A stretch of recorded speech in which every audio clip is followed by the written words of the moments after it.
Gracias por acompañarnos en Sabiduría para el Corazón. Durante estos días, quiero invitarte a ser parte de nuestro desafío Conéctate con Sabiduría. Únete a nuestro canal de WhatsApp, donde compartimos contenido exclusivo, recordatorios y recursos directamente contigo. Es una forma sencilla de mantenerte conectado con la palabra de Dios. Para hacerlo, visita sabiduriainternacional.org/conéctate y mantente atento, porque la próxima semana voy a estar compartiendo algo especial que tenemos preparado como parte de este desafío. Sin más, comencemos nuestro estudio.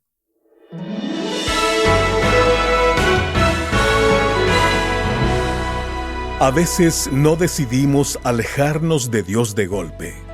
Simplemente comenzamos a buscar una vida un poco más fácil, un poco más estable, un poco más cómoda. Y sin darnos cuenta, paso a paso, terminamos más lejos de donde deberíamos estar. Bienvenido a Sabiduría para el Corazón, la exposición bíblica del pastor Stephen Davey en la voz y adaptación de Daniel Guquín. Hoy volvemos al libro de Ruth para observar cómo una familia, enfrentando una crisis real, tomó decisiones que parecían razonables, pero los llevaron por un camino peligroso. Descubramos juntos qué sucede cuando empezamos a perseguir una vida mejor sin considerar plenamente la voluntad de Dios. Esta lección se titula Buscando una vida mejor lejos de Dios.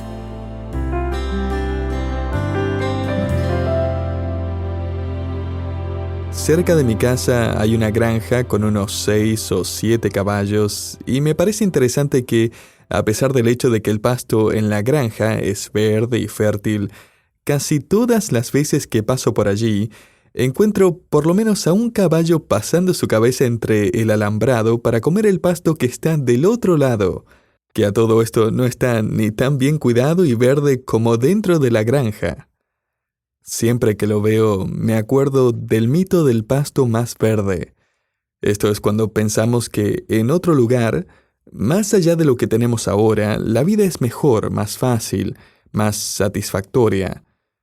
El pasto siempre parece mucho más verde en esa otra casa, con ese sueldo más grande, en un trabajo diferente o en un colegio diferente, en otro vecindario o manejando ese otro vehículo, junto a un marido o esposa diferente, perteneciendo a esa otra familia.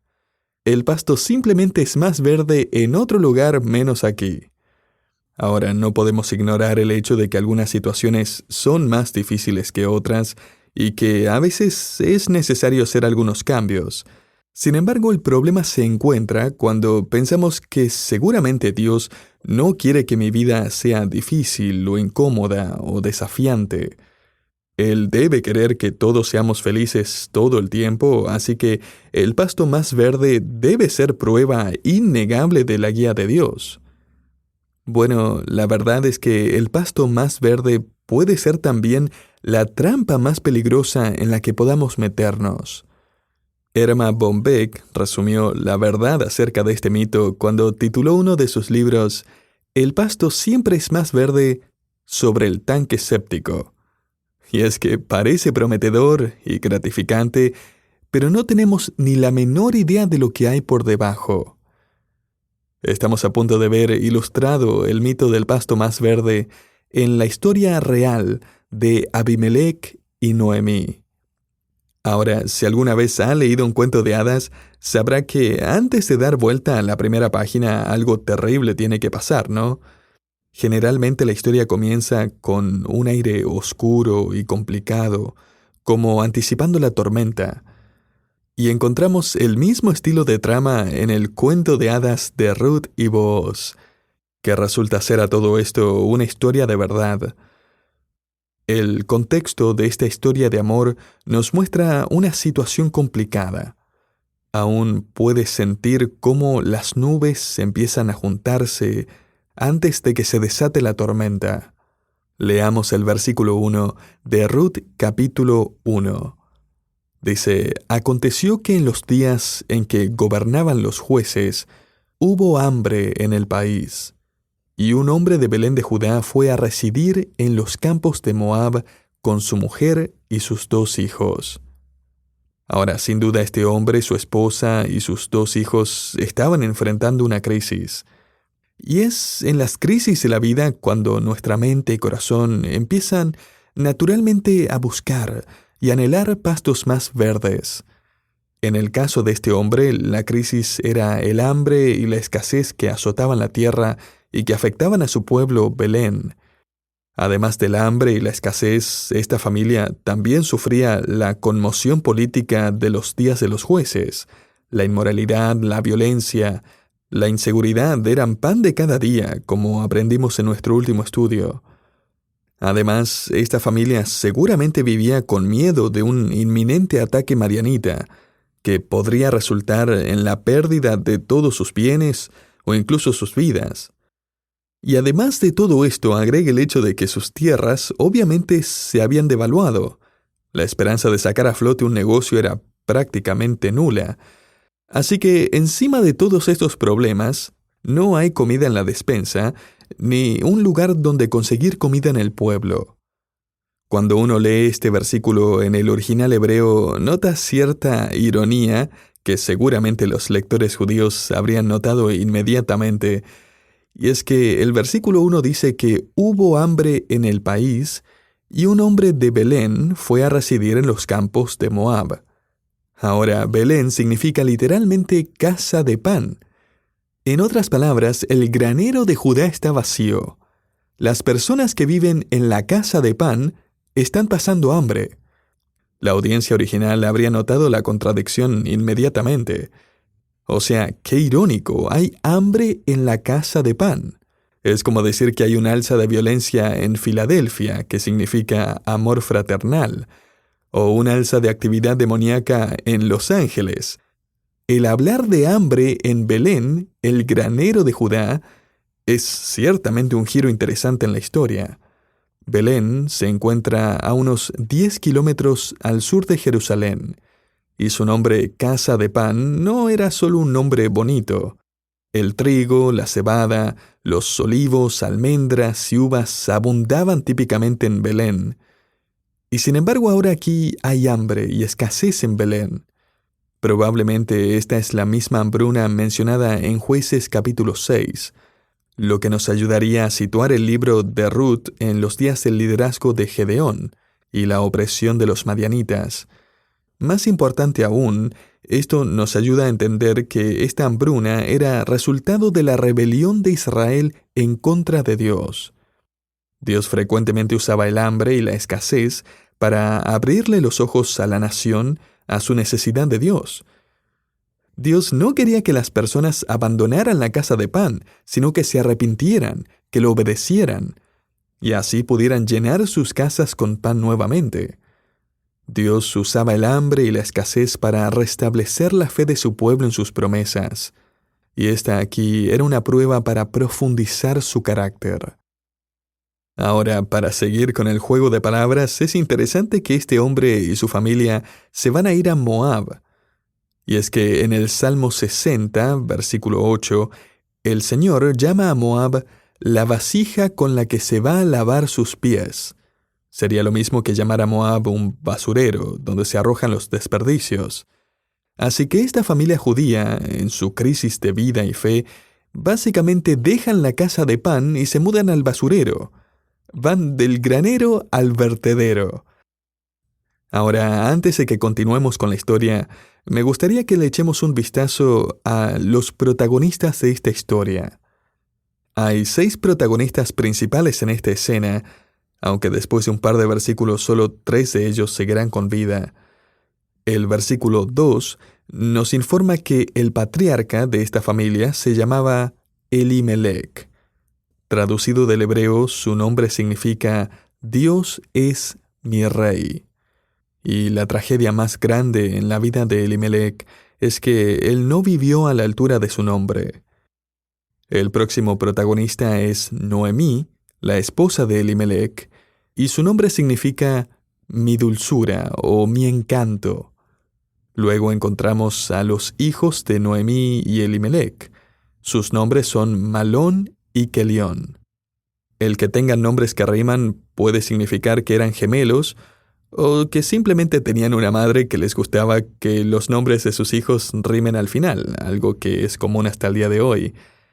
No sé, quizás Noemí se compró un libro como 25,000 nombres de bebé organizados alfabéticamente y por rimas. Y bromeo un poco con esto porque creo que la única razón por la que Noemí le debe haber gustado esos nombres es porque riman, porque sinceramente el significado de estos nombres no son para nada buenos. Malón significa débil o enclenque y Kelión significa agotamiento. Imagínese ir al colegio con esos nombres. Débil y agotado. Gracias, mamá, por arruinarme la vida con ese nombre. Y ya que estamos en ese tema, veamos los nombres de las futuras esposas de estos hombres. Una se llama Orfa, que significa obstinada, o literalmente cuello fuerte o cuello duro. Bello significado, ¿no? Ahora, cuando su hija se porte mal o le haga un berrinche, puede exhibir sus conocimientos de hebreo y llamarla Orfa. Y finalmente, el nombre de la esposa de Kelión es Ruth, y su nombre significa consuelo, o también puede significar amiga. Así que aquí tenemos al señor débil casándose con la señorita cuello duro y al señor agotado casándose con la señorita consuelo.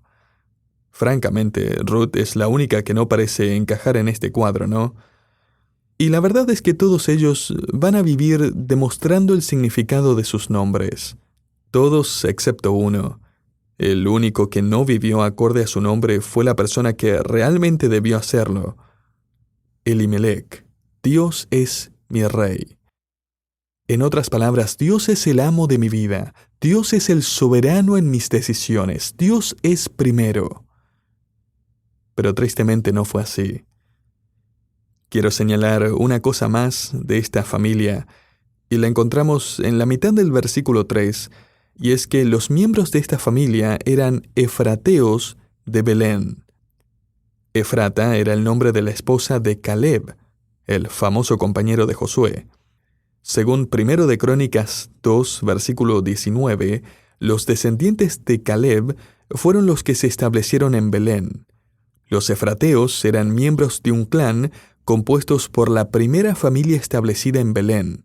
Eran la aristocracia del pueblo de Belén. Y el saber esto simplemente subraya la crisis que estaba golpeando a esta familia. Una familia que de la riqueza había llegado a la pobreza. Lo que tenemos aquí son los Rockefellers de Belén viviendo como inmigrantes. Es como ver a la familia de Bill Gates debajo del puente mendigando. Abimelech habría pensado, ¿pero por qué nos vamos a quedar en Belén donde la hambruna nos ha dejado en la miseria? Estamos acostumbrados a una vida mejor que esta. Prefiero abandonar la tierra de nuestra fe y nuestros antepasados e ir a vivir donde el pasto está más verde. Así que la crisis ahora lleva a estos personajes principales a hacer ciertas concesiones. Es posible ver la tierra de Moab desde la cima de los cerros de Belén. Moab disfrutaba de amplia irrigación causada por las lluvias de invierno que venían del mar Mediterráneo, y Elimelech probablemente se paró sobre la cima de uno de estos cerros, miró el pasto seco de los campos de Belén, y luego miró a menos de 80 kilómetros de distancia, justo del otro lado del Mar Muerto, las tierras verdes y fértiles de Moab, y quizás pensó, solo nos vamos a ir por un poquito, después volvemos. A Dios no le va a importar. Solo nos vamos de su tierra por una corta visita, eso es todo. Es interesante ver en hebreo cómo los términos cambian y progresan entre el versículo 1 y el versículo 4, porque el versículo 1 dice que un varón de Belén de Judá fue a morar en los campos de Moab. Tristemente no tenemos una palabra en español que describa más precisamente la palabra que encontramos en hebreo aquí, pero la idea de esa palabra es que Elimelech emigró temporalmente a los campos de Moab.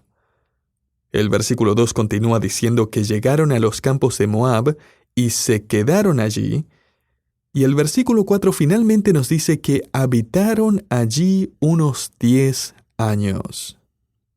Querido oyente, aprendamos esto a partir de la vida de Elimelec, y es que el pasto más verde del otro lado puede rápidamente convertirse en arenas movedizas. Ahora, esto no significa que el pasto más verde se siente como arenas movedizas.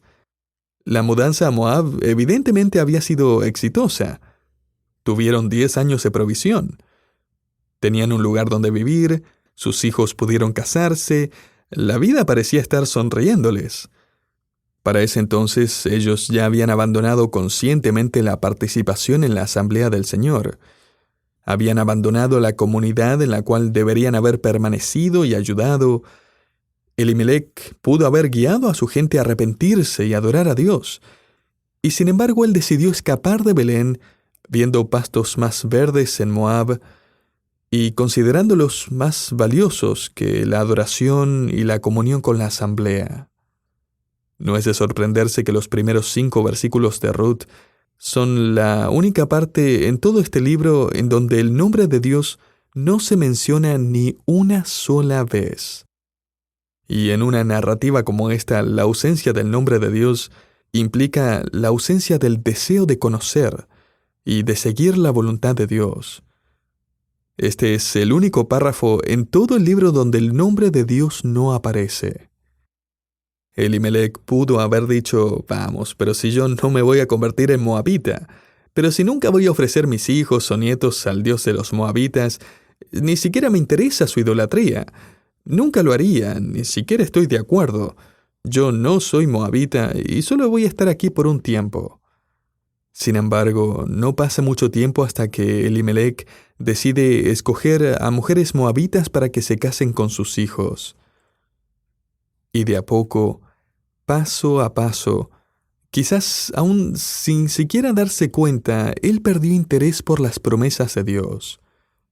Las cosas de Dios poco a poco perdieron interés e importancia en su vida, hasta que finalmente todo eso ya no era más que un recuerdo.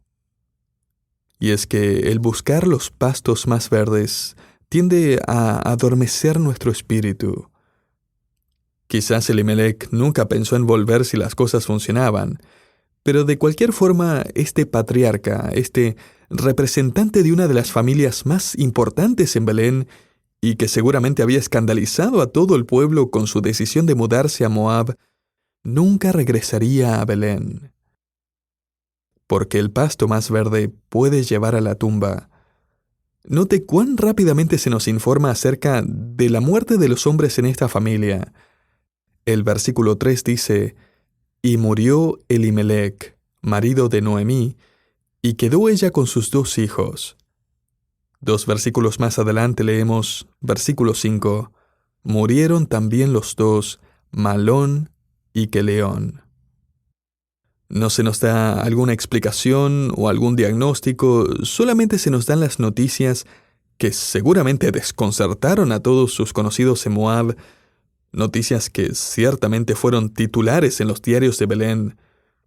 De hecho, la mayoría de los teólogos, ambos judíos y evangélicos, creen que las repentinas muertes del esposo de Noemí y sus hijos fueron juicios divinos debido a su incredulidad. Esto pareciera ser una ilustración de lo que vemos en 1 Corintios, cuando el apóstol Pablo menciona que algunos miembros de la iglesia habían muerto tempranamente porque habían participado de la cena del Señor mientras seguían escondiendo pecado. 1 Corintios 11:30. Los hijos de Elimelec desobedecieron a Dios al no volver, al casarse con esposas idólatras, y ni siquiera tratar de hablarles del Dios de Abraham, al no volver a Belén para enterrar el cuerpo de su padre, al no preocuparse acerca de los caminos de Dios, y sus muertes tempraneras al parecer fueron el juicio de Dios por haber asimilado el estilo de vida y la cultura moabita. Y finalmente el párrafo termina en el versículo 5 con una Noemí prácticamente sola y desamparada de sus 2 hijos y de su marido. Permítame ofrecer 4 observaciones a partir de esta escena en donde hemos visto a este hombre en búsqueda del pasto más verde. La primera observación es que una mala decisión tiende a llevarnos a tomar más malas decisiones, alejándonos cada vez más de los caminos de Dios. El gran predicador Charles Spurgeon una vez dijo que la vida cristiana es muy parecida a escalar una montaña de hielo. Nunca nadie se ha podido deslizar hacia arriba, pero si uno no es cuidadoso, es muy fácil deslizarse hacia abajo. Y quizás piense ahora, bueno, pero ¿qué hago ahora acerca de mis decisiones pasadas? Ya metí la pata varias veces. Sé que estoy alejado del camino correcto. Sé que no estoy en comunión con Dios. ¿Significa eso acaso que ya no hay vuelta atrás? ¿Estoy destinado a morir en Moab? Por supuesto que no, querido oyente. Jesucristo puede y quiere perdonar a cada persona que confiesa sus pecados. Y si usted ya ha puesto su fe en Él para salvación anteriormente, Él va a restaurar su comunión con el Padre. Y si usted se arrepiente y pone su fe en Él para limpiarlo de todo pecado por primera vez, Él va a hacerlo. Él va a hacer todo eso y mucho más. Mire, Cristo es un especialista en redimir pecadores. Yo lo sé de primera mano. Soy prueba de eso. Si usted es un creyente y ha estado tomando decisiones equivocadas que deshonran a Dios, sepa que arrepentirse verdaderamente significa estar dispuesto a reconocer y a confesar esas decisiones como lo que son, pecados. Además, arrepentirse verdaderamente significa tomar responsabilidad por las consecuencias de nuestros pecados. No es culpar nuestras acciones en otras personas o en las circunstancias o en nuestro pasado. Tampoco es esconder nuestros pecados debajo de la alfombra y tratar de eludir las consecuencias. Arrepentirse de verdad significa asumir y aceptar las consecuencias del pecado. De hecho, hay consecuencias que pueden durar por años. Consecuencias que se convierten en la forma en que Dios nos recuerda de su gracia y su perdón, y la fortaleza que nos da para hacer lo correcto y caminar en obediencia a Cristo. Una vez más, el pastor Charles Spurgeon tiene un gran comentario para la iglesia, especialmente para el cristiano que se ha alejado de los caminos de Dios. Y él dijo, «Dime dónde perdiste la compañía de Cristo, y te diré cuál es el lugar donde es más probable que lo encuentres nuevamente. ¿Acaso perdiste la compañía de Cristo al olvidar la oración? ¿Y al volverte holgazán en tu tiempo devocional, has perdido a Cristo a los pies de tu cama donde orabas? Entonces lo encontrarás allí. Perdiste a Cristo a través de un pecado. Entonces no lo vas a encontrar de otra manera sino abandonando ese pecado y procurando, gracias al Espíritu Santo, el mortificar el aspecto de tu vida en donde vive ese deseo. ¿Perdiste a Cristo al descuidar la lectura de las Escrituras? Entonces debes encontrar a Cristo en las Escrituras. Donde lo perdiste, lo encontrarás. Este es un dicho verdadero. Busca las cosas en donde las dejaste, porque allí están. Una segunda observación es que el ir en busca del pasto más verde en lugar de la gloria de Dios terminan trayendo angustia. Solo 5 versículos resumen la enorme cantidad de dolor y angustia que sufrió esta familia. Y todo empezó con una mirada, con un deseo, y finalmente una decisión. Y es que el pasto más verde simplemente esconde detrás una gran angustia.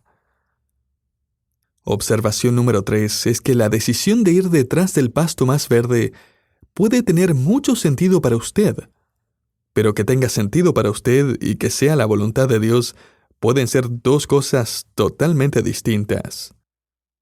Puede que tenga mucho sentido económicamente, pero puede llevarle a la ruina espiritualmente. Ir tras el pasto más verde puede traerle éxito laboral o social, pero al mismo tiempo puede traer una tragedia familiar y ministerial. Mire, la verdadera razón por la que ir tras el pasto más verde tiende a tener tanto sentido es porque nuestros corazones son egoístas y nuestras mentes pecaminosas necesitan ser renovadas y transformadas día a día. Romanos 2, 1 al 2. Mire, el corazón de cada problema es el problema de cada corazón. Nosotros mismos somos el obstáculo más grande para vivir sabiamente. Y ya que nuestros corazones tienden al pecado, el desobedecer la palabra de Dios e ir en busca del pasto más verde puede tener mucho sentido para nosotros. Una última observación es que la escasez dentro de la voluntad de Dios es mucho mejor que un banquete fuera de la voluntad de Dios. Noemí habría dicho, aprendí la lección. Nuestro pequeño viaje se convirtió en una estadía de 10 años y ahora parece que ha terminado con 3 viudas y 3 tumbas. Sin embargo, este no es el final, querido oyente. De hecho, todo esto simplemente prepara la escena para un nuevo comienzo. Y es que Dios, en su gracia, va a tomar todo lo que queda de esta familia perdida en Moab y va a poner sus pies nuevamente sobre el buen camino. Esto, sin duda, va a requerir sumisión.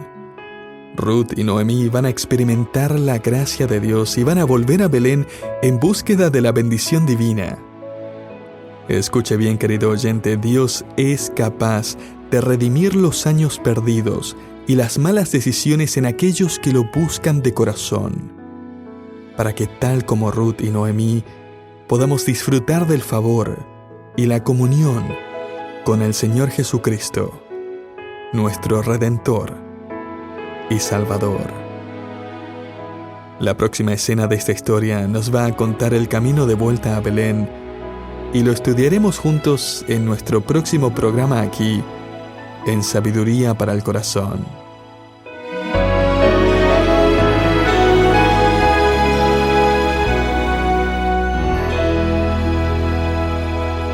Muchas veces no nos damos cuenta de cuánto nos hemos movido hasta que miramos atrás y descubrimos que ya no estamos donde comenzamos. Ruth capítulo 1 nos recuerda que buscar una vida mejor puede llevarnos por caminos inesperados, pero que también Dios es capaz de restaurar a quienes vuelven a Él con humildad. Gracias por acompañarnos en Sabiduría para el Corazón, una producción del Ministerio Sabiduría Internacional. Hoy estudiamos el mensaje titulado Buscando una vida mejor lejos de Dios. Si este programa fue de bendición para usted y desea compartir una petición de oración o contarnos cómo Dios está obrando en su vida, escríbanos a través de nuestra página web sabiduriainternacional.org/contacto. Será un privilegio saber de usted. Le esperamos en nuestro próximo programa de Sabiduría para el Corazón.